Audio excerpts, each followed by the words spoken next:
Hello' students, আশা কৰোঁ সকলো ভালে আছা। আজি মই তোমালোকক ক্লাছ 7ৰ 16 নম্বৰ পাঠ আইনাত প্ৰতিচ্ছবি আৰু এইখন কিতাপ বাৰে বাৰে মই দেখুৱাই থাকোঁ, আমাৰ শুৱলা পাঠ। ইয়াৰ ছেকেণ্ড পাৰ্টৰ তাৰমানে এয়া 16 নম্বৰ পাঠ আইনাত প্ৰতিচ্ছবি। মই প্ৰথমে লেচনটো পঢ়ি দিওঁ, হয়নে?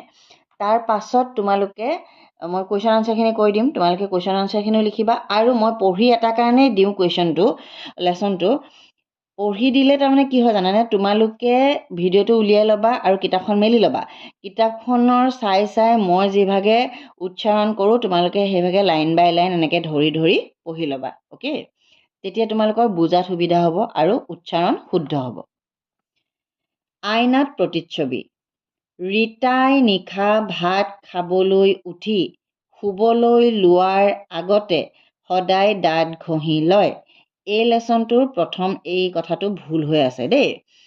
ৰীতাই নিশা ভাত খাই উঠি হ'ব লাগিছিলে। শুবলৈ লোৱাৰ আগতে দাঁত ঘঁহি লয়। তাৰমানে শুনা, ভাত খাবলৈ উঠি মানে বুজালে তাৰমানে ভাত খোৱাৰ আগতে দাঁত ব্ৰাছ কৰি লোৱাৰ নিচিনা হৈছেনে নাই? এতিয়া ৰীতাই নিশা ভাত খাই উঠি শুবলৈ লোৱাৰ আগতে সদায় দাঁত ঘঁহি লয়। মানে মেইন কামটো কি কৰে, তাই শুবলৈ যাব তাৰ আগতে তাই দাঁতটো ঘঁহে। হ'ল, তাৰ আগতে কি কাম কৰিছে, তাই ভাতটো খাই লৈছে। আমি জেনেৰেলি ভাত খোৱাৰ পিছতহে দাঁত ঘঁহোঁ, সেই একেটা কামেই তাই কৰিছে। কিন্তু ইয়াতে এইডোখৰত ভুল হৈ গ'ল, মানে প্ৰিণ্টিং মিষ্টেক হয়তো কেতিয়াবা। ভাত খাই উঠি তাৰ পিছত তাই প্ৰিয় কামটো কৰিবলৈ পঢ়া টেবুলখনতে বহে।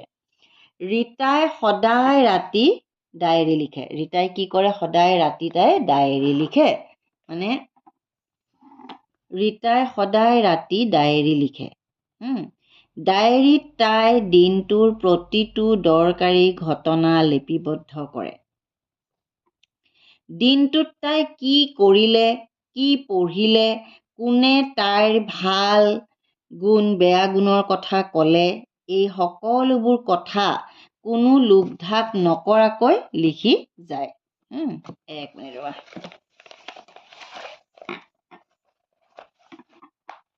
দেখা পাইছা কেমেৰাত? তাই কোনো মহৎ লোকৰ বাণী বা তাইৰ মনত বেয়া লগা সকলো কথাই লিখে। মানে যদি কোনো মহৎ লোকৰ বাণী তাই কেতিয়াবা পাইছে সেইটোও লিখে, আৰু তাইৰ মনত বেয়া লগা সকলো কথাই লিখে। এদিনাখন ৰাতি মাক তাইৰ পঢ়া টেবুলৰ ওচৰলৈ আহি সুধিলে। এদিনাখন ৰাতি মাক তাইৰ পঢ়া টেবুলৰ ওচৰলৈ আহি সুধিলে, মাজনী তুমি কি লিখি আছা? ইমান একান্ত মনে লিখি আছা যে মই তোমাৰ কাষত থিয় হৈ আছোঁ, তুমিচোন গমেই পোৱা নাই। ৰীতা অলপ অপ্ৰস্তুত হ'ল। অপ্ৰস্তুত মানে তাই গম পোৱা নাছিলে যে মাক আহি তাইৰ মনৰ কথাবোৰ লিখি আছিলে ডায়েৰীখনত। পটককৈ আহি মাক মাতি দিলে, তাই মানে চক খাই যোৱাৰ নিচিনা গ'ল আৰু। তাৰ পিছত হেহু নেহুকৈ ক'লে, মা মই মোৰ দিনটোত ঘটি যোৱা কথাবোৰ লিখিছোঁ। আমাৰ স্কুলৰ বাইদেৱে এইদৰে লিখিবলৈ কৈছে। এইটো হেনো ভাল অভ্যাস। মাকে হাঁহি এটা মাৰি তাইৰ কাষতে বহিল আৰু ক'লে, হয়, এইটো এটা ভাল অভ্যাস। এইদৰে লিখিলে দিনটোত কি ভাল কৰিলা, কি কৰিব নালাগিছিল, কাক লগ পালা, নতুন কথা কি শিকিলা, এই সকলোবোৰ লিখিব লাগে।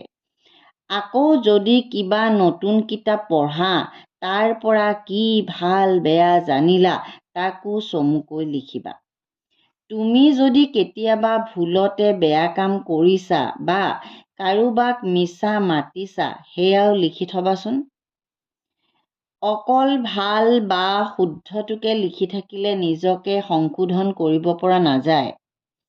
তুমি যদি কাৰোবাক কিবা উপকাৰ কৰিছা বা কোনোবাই তোমাক সহায় কৰিছে, সেয়াও লিখিবা। ৰীতাই সুধিলে, মা ইমানবোৰ কথা থাকে ন? গোটেইবোৰ লিখিলেচোন বহুত দীঘল হ'ব।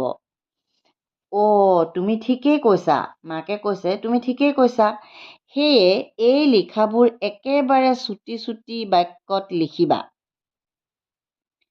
গোটেই ঘটনাবোৰৰ সম্পূৰ্ণ বৰ্ণনা নকৰি তোমাৰ নিজৰ সাংকেতিক বাক্যত লিখিবা। মানে আমি ডায়েৰী লিখিলে মানে একদম মানে উপন্যাস লিখাৰ নিচিনা দীঘল দীঘলকৈ লিখিব নালাগে।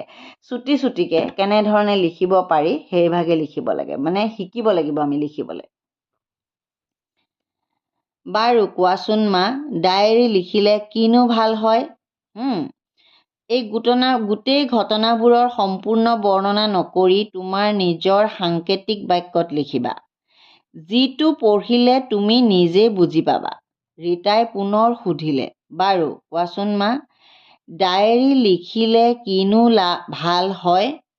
মাকে তাইক মূৰটো মৰমেৰে মোহাৰি ক'লে, বহুত লাভ হয়। ইয়াত আহিলে লাভ আৰু ইয়াত আহিলে ভাল। এইটো হয় লাভ হ'ব লাগিছিলে, নহয় ভাল হ'ব লাগিছিলে। মানে এইটোও ভাল হ'ব লাগিছিলে, এইটোও ভাল হ'ব লাগিছিলে, নহ'লে এইটোও লাভ আৰু এইটোও লাভ হ'ব লাগিব। গম পাইছানে? প্ৰথমতে তোমাৰ লিখাৰ অভ্যাস হ'ব। 1 নম্বৰ কথা, তোমাৰ লিখাৰ অভ্যাস হ'ব। এইটো 1 নম্বৰ। দ্বিতীয়তে, কম কথাতে মনৰ ভাৱ প্ৰকাশ কৰিব পৰা হ'বা, হয়নে? তৃতীয়তে, তোমাৰ শব্দৰ ভঁৰাল বৃদ্ধি হোৱাৰ বাবে যিকোনো পৰিস্থিতিতে নিজৰ মনৰ ভাৱ প্ৰকাশ কৰিব পাৰিবা। মানে এনেকৈ লিখি থাকিলে কি হৈ যাব, আমি বিভিন্ন শব্দবিলাক কেনেকৈ প্ৰকাশ কৰিব পাৰে আমি সেইটো শিকি যাম। আৰু তাৰ ফলতে আমি তাৰমানে বহুত শব্দ আমাৰ জানা হৈ যাম। তৃতীয়তে, তোমাৰ শব্দৰ ভঁৰাল, মানে আমি বহুত কথা জানিব পাৰিম। ভঁৰালত যেনেকৈ ধান থয় নাই, ঠিক তেনেকৈ আমাৰ মগজুটোত বিভিন্ন শব্দ আমি থ'ব পাৰিম। মানে আমি শিকিম, নতুন নতুনকৈ শব্দ শিকিম যে, সেইটো কথা কৈছে। শব্দৰ ভঁৰাল বৃদ্ধি হোৱাৰ বাবে যিকোনো পৰিস্থিতিতে নিজৰ মনৰ ভাৱ প্ৰকাশ কৰিব পাৰিবা, অৰ্থাৎ তোমাৰ প্ৰকাশ ভংগী শুদ্ধ হ'ব।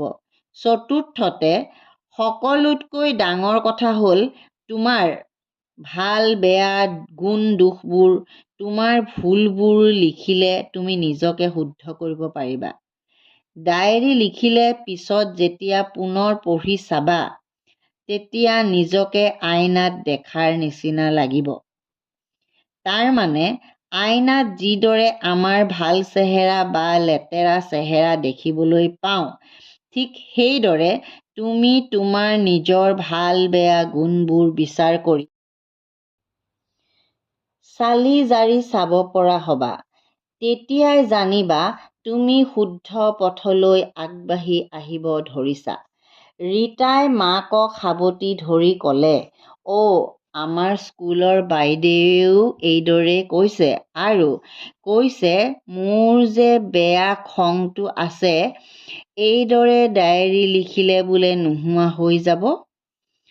তো বাইদেৱে ঠিকেই কৈছে।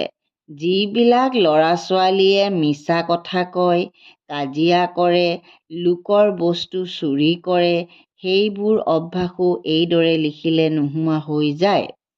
বাৰু হ'ব, বহুত পলম হ'ল, এতিয়া হোৱা, কাইলৈ আকৌ স্কুললৈ যাব লাগিব নহয়। হয় মা। মই এতিয়া শুই থাকোঁ। তুমিও শুই থাকা দেই। শুভৰাত্ৰি। এতিয়া তোমালোকে কি বুজি পালা? এই সুন্দৰ যিটো লেচন, এই লেচনটোত তোমালোকে কি বুজি পালা? আমি আমাৰ দিনটোত যি কাম কৰিলোঁ তাক সুন্দৰকৈ আৰু সংক্ষেপে, মানে শ্বৰ্টকৈ আৰু লিখিব লাগে সদায়। আমি ভাল কৰিলেও লিখিব লাগে, ভুল কৰিলেও লিখিব লাগে। আমি কাৰোবাৰ পৰা প্ৰশংসা পালেও লিখিব লাগে, আৰু কাৰোবাৰ পৰা আমি নিন্দা পালেও লিখিব লাগে। মানে আমি আমাৰ কামবোৰ যদি আমি লিপিবদ্ধ কৰি যাওঁ, যদি কেতিয়াবা আমি ভুল কৰোঁ, আমি দ্বিতীয় এদিনা সেই ভুলটো নকৰোঁ। কাৰণ আমি লিখি থাকোঁতে আমাৰ ৰিগ্ৰেটেশ্যন এটা হৈ থাকিব, অনুশোচনা এটা হ'ব যে মই যে ভুল সঁচাকৈ কৰিলোঁ দেই, মই দ্বিতীয় এবাৰ এনেকুৱা কাম এটা নকৰোঁ। আমি যদি কাৰোবাৰ প্ৰশংসা পাইছোঁ, সেইটোও যদি আমি লিখি থৈ দিওঁ, তেতিয়া কোনটো কামৰ বাবে আমি প্ৰশংসা পালোঁ, গতিকে আকৌ তেনেকুৱা কাম কৰিবলৈ আমাৰ মন যাব। গম পাইছানে? সৰু সৰু কথাবিলাক তেতিয়া আমি সূক্ষ্মভাৱে বিশ্লেষণ কৰিবলৈ সুবিধা হয়। হ'ল, লিপিবদ্ধ মানে লিখি থোৱা, ৰাইটিং, সংশোধন মানে নিজকে শুদ্ধ কৰা, কাৰেকশ্যন, প্ৰকাশভংগী, মনৰ কথা বুজাই কোৱা ৰীতি, এক্সপ্ৰেশ্যন, সাংকেতিক, সংকেত বা ইংগিতেৰে যিটো বুজোৱা হয়, এক্সপ্ৰেছড বাই চিম্বলছ অৰ ছিগনেলছ। অ'কে, অনুশীলনী, এক্সাৰচাইজ, অনুশীলনৰ বাবে যিটো দিয়া হয়, প্ৰতিচ্ছবি, মানুহ, বস্তু আদিৰ আঁকি উলিওৱা ৰূপ, ইমেজ, আইনা, মিৰৰ। হ'ল, এতিয়া মই তোমালোকক নেক্সট ভিডিঅ'টোত কুৱেশ্যন আনচাৰখিনি কৰি দি আছোঁ। তোমালোকে লিখি ল'বা, কাৰণ ভিডিঅ' দীঘল হৈ গ'লে মোৰ আপলোড হওঁতে বহুত সময় লাগে। হ'ল, মইতো মোবাইলতে শ্বুটিং কৰি মোবাইলতেই মানে এডিটিং কৰি মোবাইলতে আপলোড দিব লাগে ন। গতিকে এতিয়া মই পঢ়ি দিছোঁ, তোমালোকে লেচনটো পঢ়ি ল'বা। নেক্সট ভিডিঅ'টো মই কুৱেশ্যন আনচাৰ দি আছোঁ, কুৱেশ্যন আনচাৰখিনি তোমালোকে ধুনীয়াকৈ লিখি ল'বা। পুনৰবাৰ কৈছোঁ, যিসকলে ভিডিঅ'টো প্ৰথমবাৰৰ বাবে চাইছে তেখেতসকলে প্লিজ চেনেলটো লাইক এটা কৰি চেনেলটো ছাবস্ক্ৰাইব কৰিবলৈ নাপাহৰিব, ভিডিঅ'টো লাইক এটা কৰিব। আৰু আপোনালোকৰ ঘৰত যদি সৰু ল'ৰা ছোৱালী ক্লাছ 7ত পঢ়া কোনো ল'ৰা ছোৱালী নাই, তেতিয়া ওচৰ চুবুৰীয়া জ্ঞাতি কুটুম্বৰ মাজত যদি কোনোবা সৰু ল'ৰা ছোৱালী আছে, প্লিজ শ্বেয়াৰ কৰি দিব।